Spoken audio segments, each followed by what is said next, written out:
Good morning, everybody. I'm Origosis, and we're going to try something a little bit different today. If this works out well, I'll keep on doing it.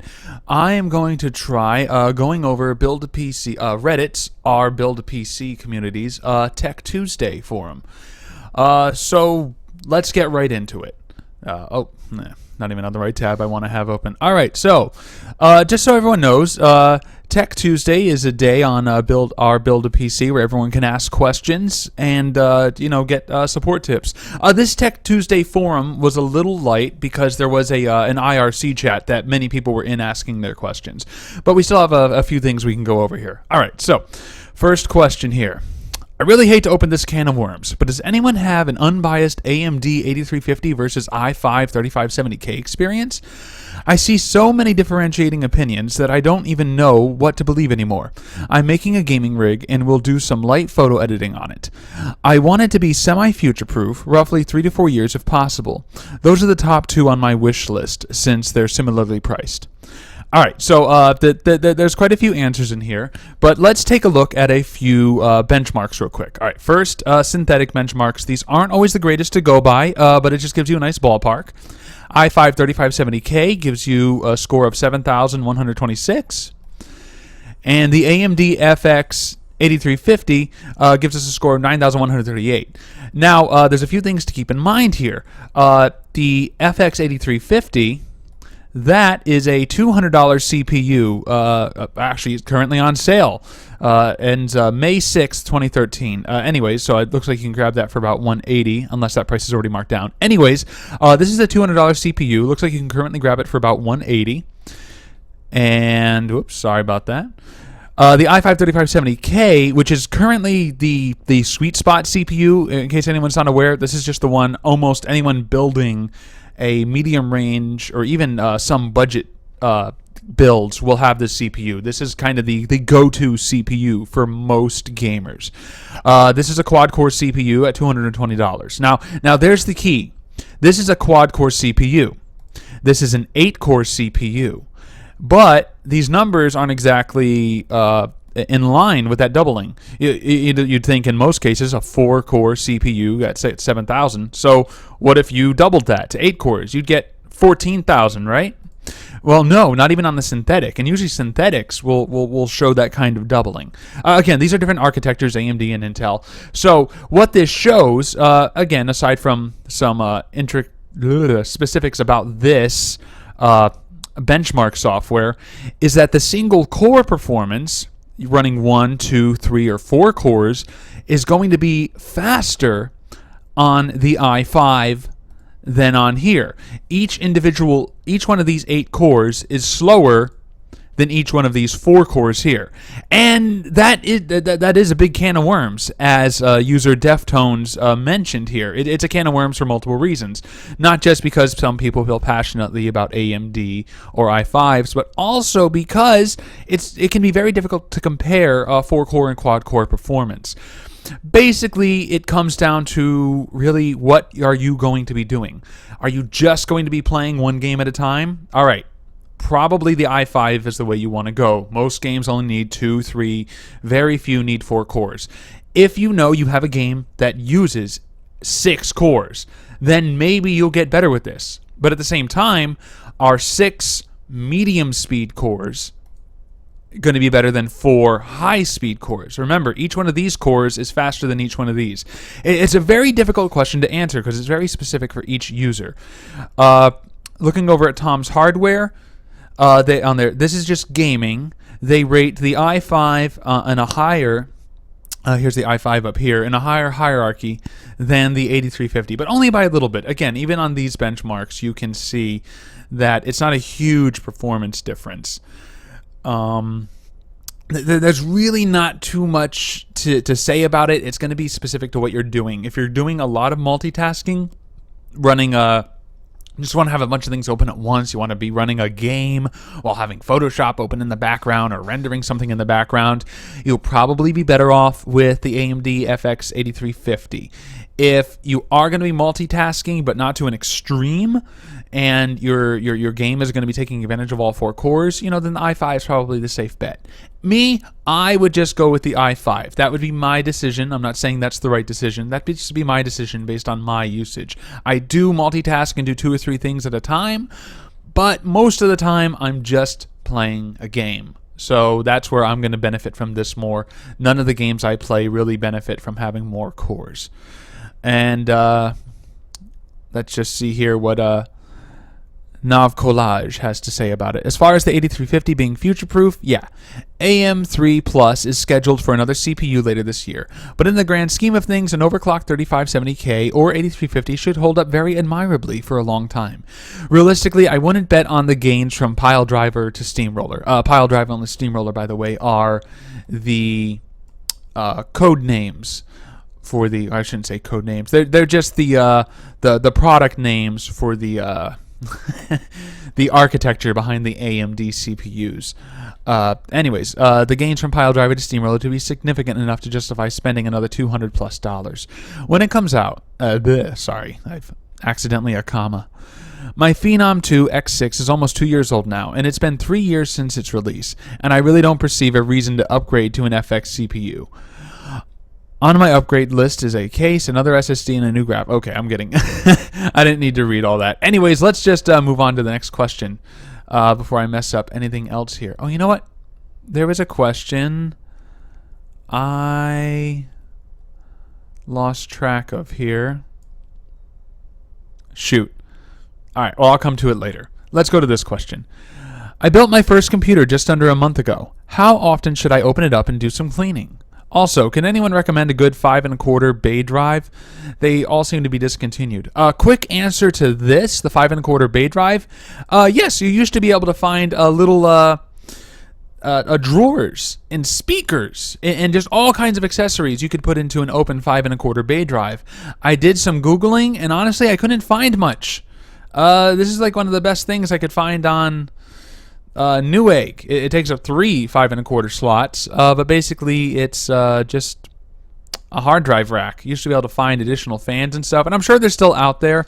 I could not find anything, so I won't be able to answer that question right now without some more Googling around on my own. As for how to clean the PC, let's Kassel, who asked the question, let's go to one of the answers from SS1 Gohan 13. Well, this is kind of up to the user's discretion. There are ways to help prevent the buildup of dust and hair in a PC, but eventually it will have to be cleaned. If there are animals in the house, I would say frequently, once a month without a dust filter, once every other with filters. As for the drawers, leave it up to Reddit. I haven't seen any one in a while either. Yes, neither has Gohan here. Anyways, yes, for me, I'm running a case that has 3 front fans and a big exhaust one on the top, a little exhaust one on the right. Let me Google it here, the Antec 900. This is the case I am using here. And I have 2 dogs, and I'll tell you right now, these 2 openings right here, these get dirty quick. Within 2 weeks, they will have a good buildup of hair and dust. I have 5 children and a wife and friends who are over often, so anyone who doesn't know, dust is just dead human skin, so I hear. And so the more people you have, the more dust you get. And I'm sure the environment affects it too. So yeah, I need to clean these off at least once every 2 weeks. I open up my case and clean it internally at least once every 2 months. I should be doing it every month though. But yes, everything gets dirt, hair, and dust on it. Up here gets it, down here gets it, down here gets it. These fans, I need to remove them. There's a bunch of screws you have to take out to slide them out, to remove them, to clean them. It is crazy dirty here. So for me, my recommendation to myself with 2 dogs and 5 kids and 7 people total living in this house, I would have to clean this case every 2 weeks to really keep it running optimally. But I'm only going to be cleaning it about every 2 months.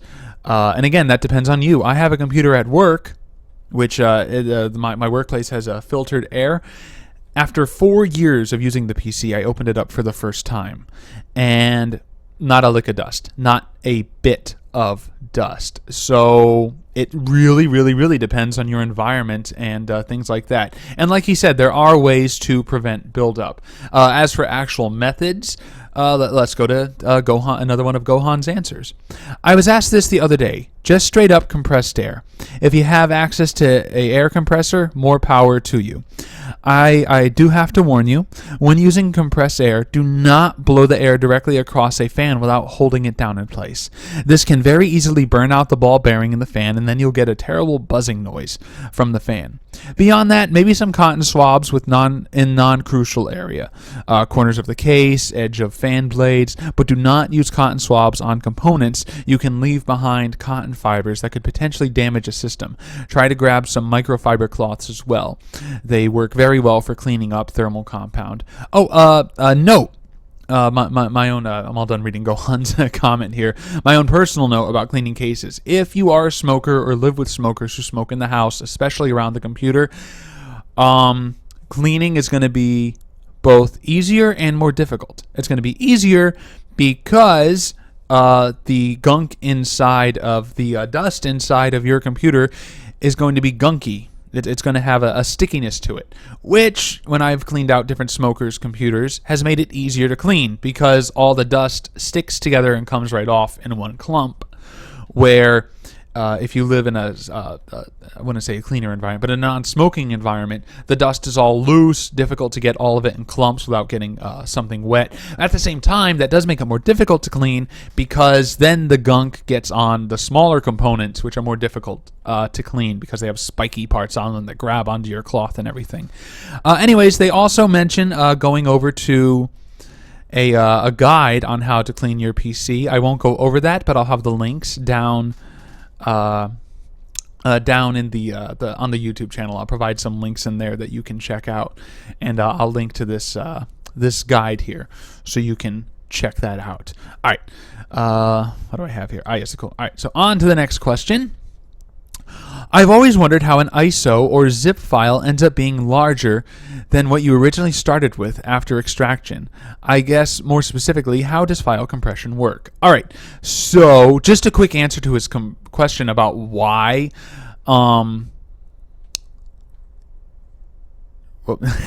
Sorry, brain fart. Let me just read this comment here about how zip files end up being larger. How compression works. Sorry. On a very basic level, file compression works by removing redundant information. For example, I have the sentence, how much wood would a woodchuck chuck if a woodchuck could chuck wood? A file compression algorithm would take out the redundant chucks and woods and woodchucks. It'll then save a dictionary of how many times and where those words appear in the sentence. The theory here is that there's a lot of redundancy. The saving of a single word plus dictionary would take up less space than the full sentence. If there isn't a whole lot of redundancy in a sentence, though, the word plus dictionary data could end up taking up more space than the sentence itself. All right, so I think that's a very good explanation, but I know how file compression works.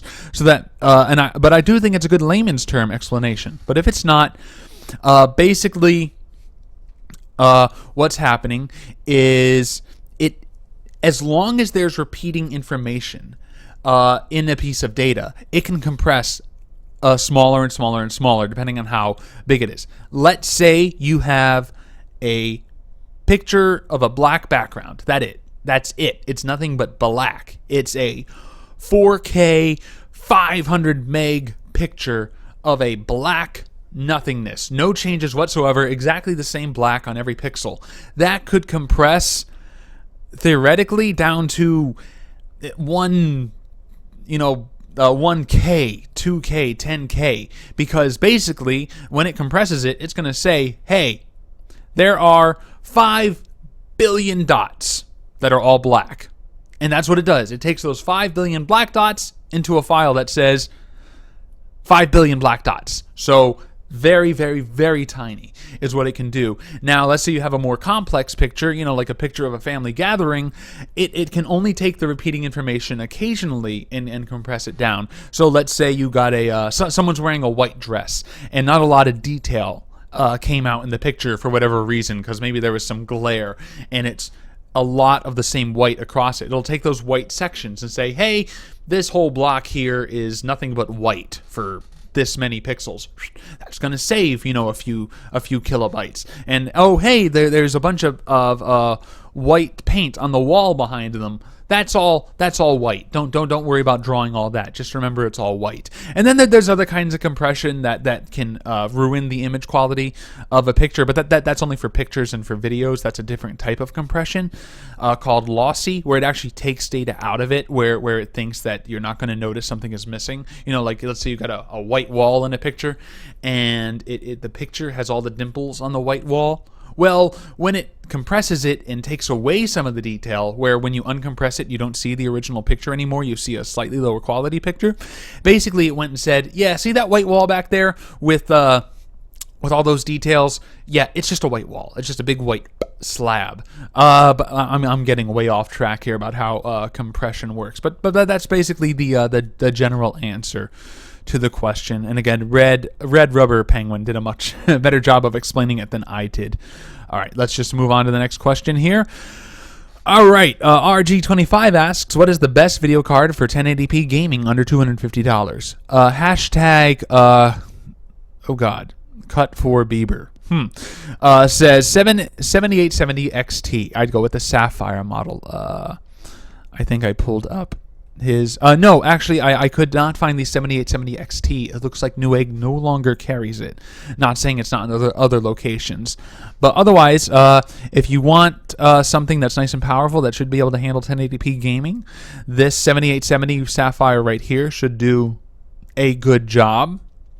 If we head over to Tom's Hardware, they do a monthly review of all video cards ranging from about under $140 and up, and they recommend for the $200 price point to go with a GTX 660 right here. They do compare it directly to the 7870 and say that this does get a bit better performance in most games, but you're not going to go wrong going with 7870 or the 660. Now, at the $250 price point, right exactly at it, is the 7870 Tahiti edition, the Tahiti LE. It's called the Tahiti because that's the type of processor inside. It's basically a cut-down version of this right here. So this 7870 right here is basically this 7950 with a few things taken out of it or missing. And that's it right here, $249.99, so $250. You get a free copy of some games here, which is nice. This is right at the $250 mark, and this is going to show some pretty good performance. But again, you're paying $50 more for it. And, oh, that's just my case there. All right, so that's all the questions I had pre-queued. We can go over a few other questions here on the Tech Tuesday forum. Baby V24 asks, I have an SSD as my boot device with my OS on it and an HD for my storage. Following Sean's SSD optimization guide, I disabled my computer from going to sleep so that the SSD could do idle time garbage collection or whatever. But does this mean my hard drive will never sleep as well? If so, how might that impact its performance? And then he just goes on to explain how he makes it never go to sleep. So I'm not sure. Basically, he goes into his power settings and tells it to never turn off the hard disk. And he's wondering, if that's going to affect both of the drives. Gohan comes in with an answer again. It's both, I believe. Maybe someone can correct me on this. And that Bebe24 asks, is it bad for my hard drive to never sleep? No. And I have to agree. No, it's not bad for your hard drive to never sleep. And it has some of its own power control. It's the computer. The computer does have absolute control over it, but built into each hard drive is its own power management capabilities, its own performance capabilities. It'll be doing some of its own, and for the most part, you're not going to see any huge issues with wear and tear on your drive. occurring if it's going to be spinning all the time. Unless you're keeping your computer on all the time, then maybe you might want to look into changing your power scheme whenever you're away to something that does let the hard drives turn off. But while you're sitting there using the drives or you're home using it, you got to keep it on your high performance and make it so the drives never spin down. That should be okay. And then when you know you're going to get up and go have dinner, or you're going to get up and go to bed, well, I personally believe you should be turning your computer off for maximum power savings and minimum wear and tear on your computer. But if you do, for whatever reason, want to leave it on or prefer to leave it on overnight and while you're at work, then drop it into another power mode. Anyways, let's move on to the next question here. Oh, I don't even know if I can pronounce that. Let's just call him Neverwinter. New man has sand. Nope, not a clue. Okay, how hot is too hot in general for CPU, motherboard, graphics card to run for an extended period of time? All right, so a quick dirty answer to his question is go look up your CPU, motherboard, and graphics card. The manufacturer will tend to have the temperatures. In fact, let's go Google mine. I am currently running an i5 2500K CPU. If I go right to Intel's site, it should give me some dirty heat information. 72.6 degrees Celsius is the T case. I'm not sure exactly what that is, but no, that's a general good maximum temperature right there. At the moment, do I have? Oh no, I don't have my heat sensor software installed at the moment, so I can't show you. But at the moment, my CPU is running at about probably 25 or 30 degrees Celsius. So boom, that's it. There's my answer right there. Maximum is about, I would look this up, this TK here. Case temperature is the maximum temperature allowed at the processor integrated heat spreader. All right, so yeah, about 72.6 degrees Celsius. If you're already approaching 60 degrees Celsius, there's already some extreme overclocking going on or some bad cooling in your system. I would definitely look into that. But he has some general answers here. Intel Ivy Bridge. I'm running a Sandy Bridge, so this is different. It's 80 degrees Celsius with a 100 degrees Celsius threshold. AMD has about 61 degrees Celsius.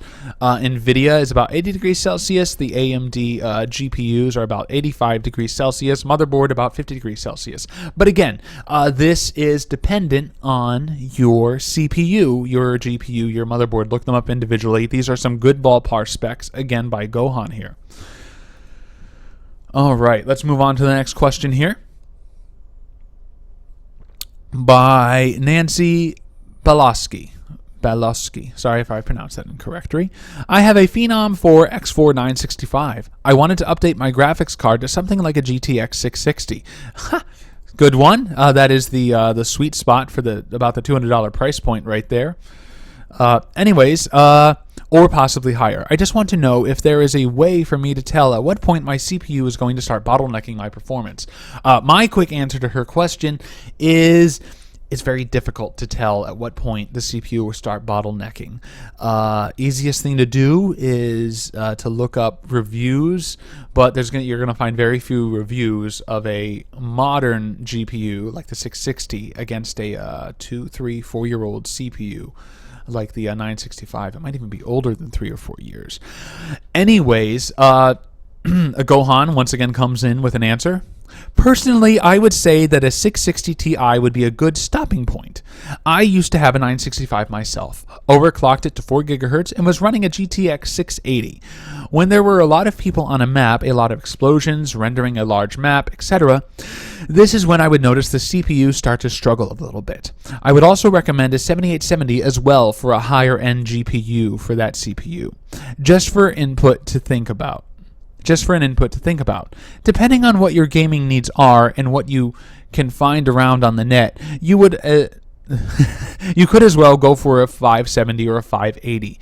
I don't really recommend this as it is an older generation of GPU, but if the price is right for you, hopefully not used, then you could hop on that as well. And I agree with Gohan here for the most part. A 660 is a nice GPU to go for. Yes, it is very possible that it could be too much GPU for Nancy's needs. Depending on what games Nancy is playing, she could be bottlenecked already on her current GPU. I doubt it. I don't know what she's running right now, but it really depends on the kind of games you're running. So, most games are GPU intensive. You could have a $120 CPU and a $400 GPU and never bottleneck your CPU because the game is just completely reliant on the GPU and barely ever touches the CPU.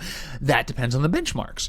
Go look at benchmarks for the games you play to see what those games are hitting the hardest. See what they take advantage of the most. Now, don't get me wrong, you can hit a point where your CPU is so old and so weak, it bottlenecks everything, no matter what games you play or what settings you're playing. And that's something else. What settings you're playing at will max out the CPU as opposed to the GPU, and you got to find the sweet spot there. It's a very specific question, like the 8350 versus the 3570 question.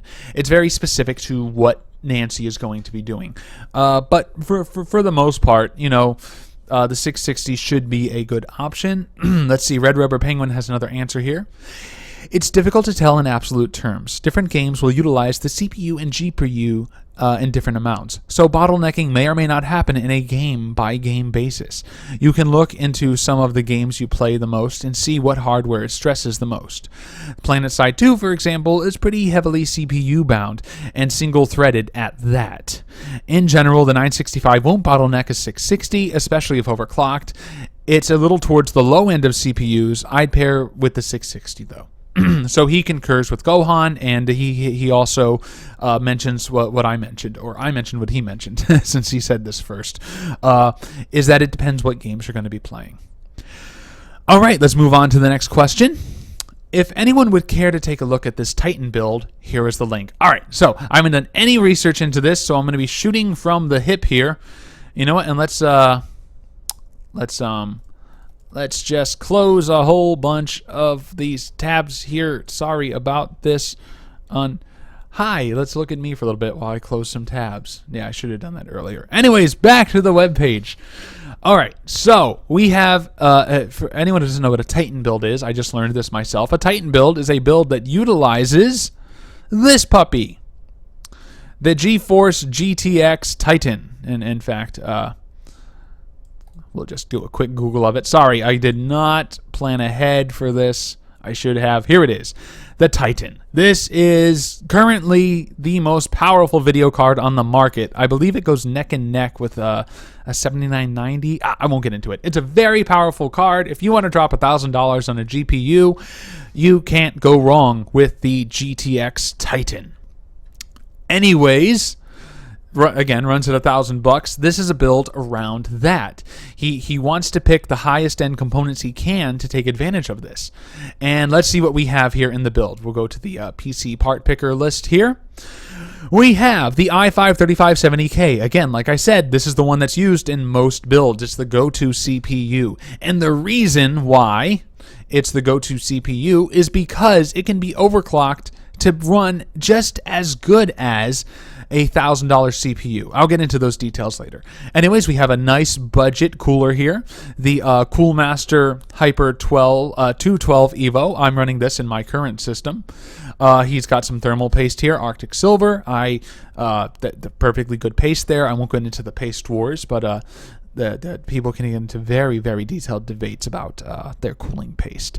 The ASRock Z77 Extreme 4 motherboard here, G-Skill Ripjaw 2X 4GB RAM, so he's got 8GB of RAM total. He's throwing in an SSD drive, a Samsung 840 Pro, which I do believe is the sweet spot in the $220 range. We have the 1TB Seagate Barracuda. That's good for his storage, music, and some other videos. There's the Titan right there. He's picked a nice case here. To me, a case is a case. Yeah, it is important for cooling and for your preferences, but for most part, it's preference. A case is a case is a case. In some cases, it's not, but for the most part, a case is a case. We have the Seasonic 650 watt here at $120. It is a gold certified CPU, which means that excuse me, running at full load, you should only be losing about an extra 20% power. So if he was pulling 650 watts, If he needed 650 watts in his CPU, this would pull about 720 watts from the wall, because there's a little bit of a loss there. And then just a standard cheap drive, and we have a 24-inch monitor here. So that's something else. Remember I mentioned earlier, I'm sorry, I mentioned in another video, I haven't mentioned it in this one. To me, a build is just CPU, motherboard, memory, storage, video card, case, and power supply. You usually, and if you need an optical drive. But for me, I bring over my old optical drive, I bring over my old monitor, I bring over my old keyboard. So if we were to take these out of the build, which I won't, that'll drop the price down by about $200, $250, bringing it just below the $2,000 mark. Anyways, we have some price fluctuations here in the build. We won't really get into it. Right now it's running at about median price here. And we can go down to some answers here. And Red Rubber Penguin, once again coming in with an answer. You should get the Gigabyte UD3H over the Extreme 4. Better quality board for the same price. And this is simply the build with the motherboard swapped out. Drops the price a little bit. And there's really not much to go over on this build. It's an excellent build. We have answers to his question down here. Let's see. Paper Crane points out a few small things. You don't need the thermal paste. Not a big deal, though. The GA-Z77X UD3H is the same price. Well, $10 more, yada, yada, yada. It is a better board, so same recommendation as a Red Rubber Penguin up there. You can save a tiny bit on the RAM. Free shipping and handling, too. He links to some RAM that he recommends here, going with the Crucial Ballistics as opposed to the G-Skill Ripjaw. So just a light recommendation to save some money there. Gold units are nice. He's talking about the power supply here. But you can save $50 and get the Seasonic 620 watt MI2II. I'm sorry, M1-2II. That gold rating isn't going to save you $50 on the power bill. I tend to agree with him. And at the same time, that gold rating only really applies when you're pulling the full 650 watts. After that, you need to look in reviews of the specific power supply you want, because based on how many watts you're pulling is how efficient it is. So those ratings are when you're pulling the maximum wattage. So a 650 watt power supply with a gold rating is going to be better than a silver, or I don't even know if there's a silver. It's going to be better than a bronze rated one. But let's say you're only pulling 300 watts out of that power supply. Your system needs 400 watts of power, but from the wall, 300 watts of power, but from the wall you could be pulling 450. Now a gold is going to be more efficient, aka pulling, say, 360 watts from a wall, where a bronze rated might pull 400 watts from a wall, and a one that's not certified at all for power savings could be pulling 450 watts. So your system is only using 300, but you're pulling 450 from the wall. Now, those are just numbers I made up. I don't believe those are the actual amounts it's going to be pulling, but just to give you an example of what those certifications on the power supply mean. Now, let's get into power supplies a little bit here. So you got your power supply. Let's say your system only uses 400 watts. You have a bronze rated power supply. Let's say it's a 450 watt power supply. Let's say it's a 650 watt rated power supply, because you're ready to add an extra video card in a year or so. It's a 650 watt. You're only pulling 400, which means on a bronze rated one, maybe you're really pulling about 500 watts from the wall, only using 400, again, because of inefficiencies. What is that 500 watts? Well, it's let's go look at a kilowatt hour. That's every 1,000 watts you use, and that's a bad explanation, but basically look at it, every 1,000 watts you use over the course of an hour. So let's say you're pulling 500 watts from the wall every hour, fully running at that, which most of you aren't. If you actually look at what you're pulling, most of you probably aren't. But let's say you are. You're pulling 500 watts every hour. That means over 2 hours, you use 1,000 kilowatt hours. 1,000 kilowatts in an hour. What does that look like on your bill? well, let's say your bill, your electric bill is 20 cents per kilowatt hour.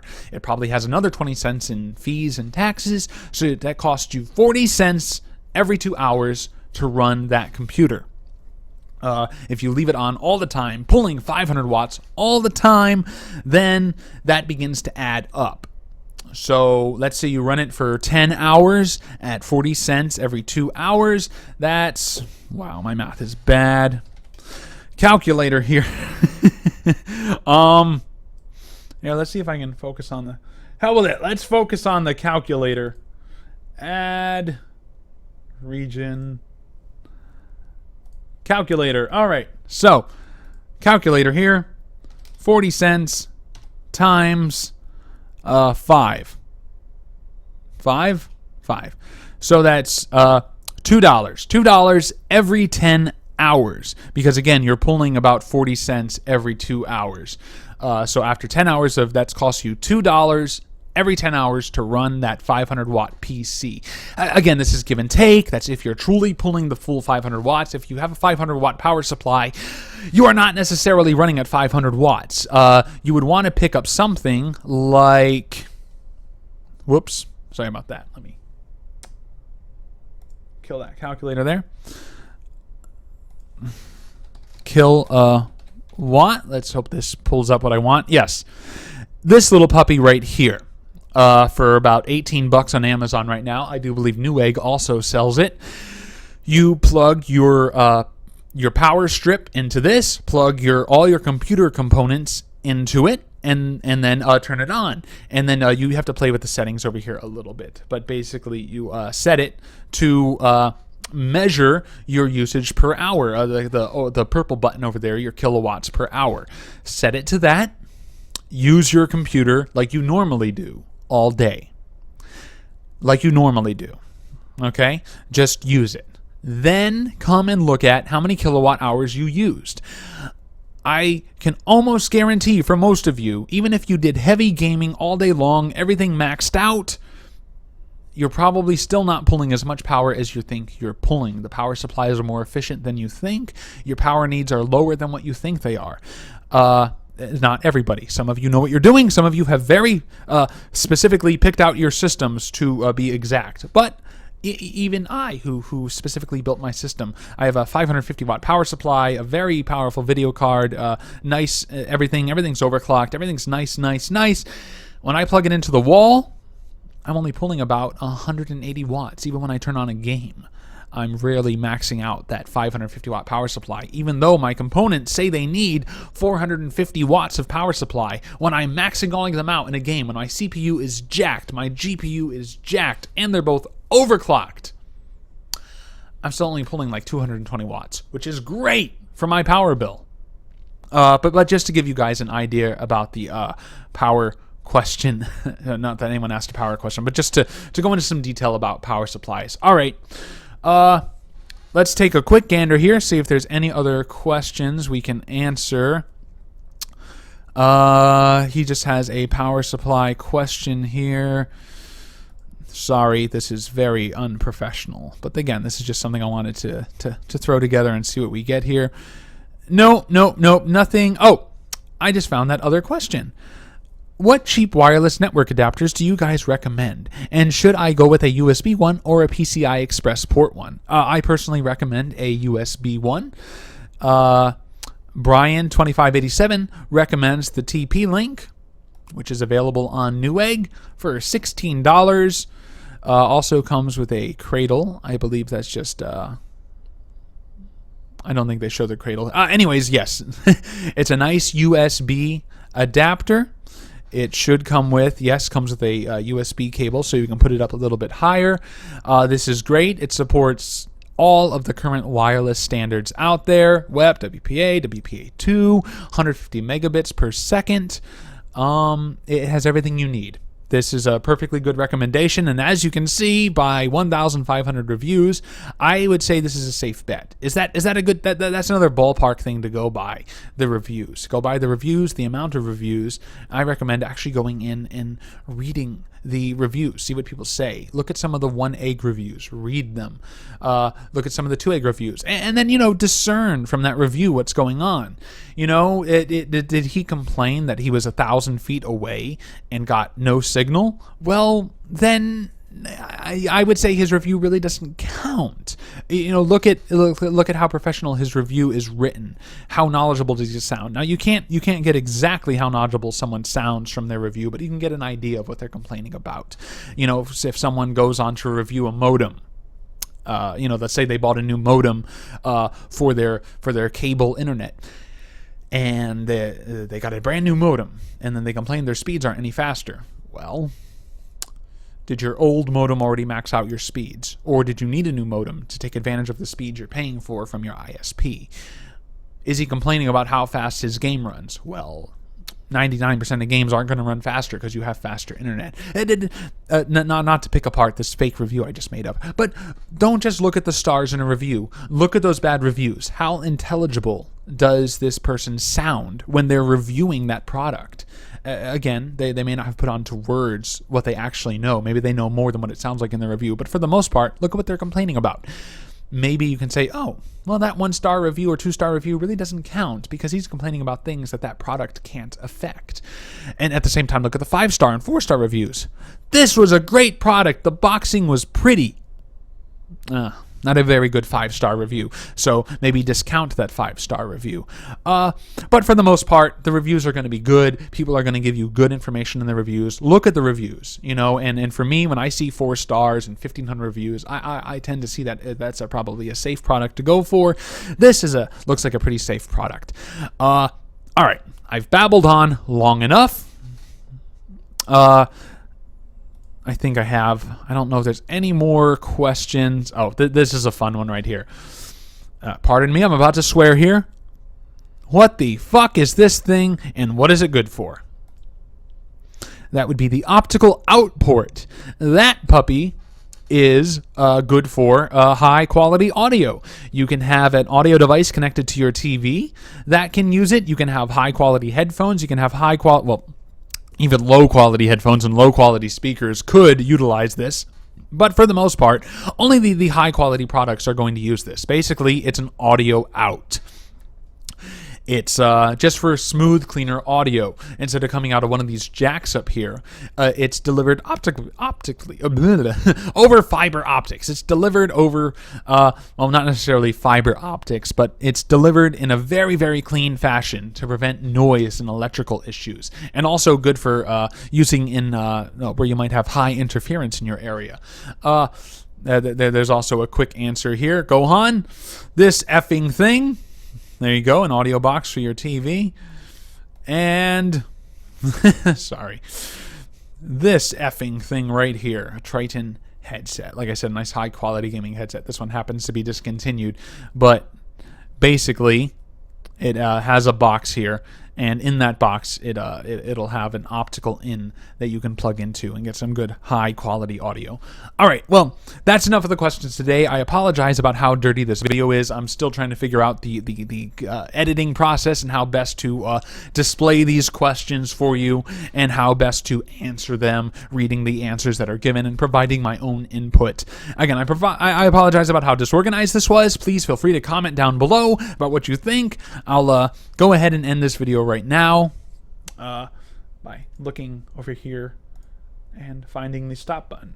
Thank you for watching. You all have an excellent day.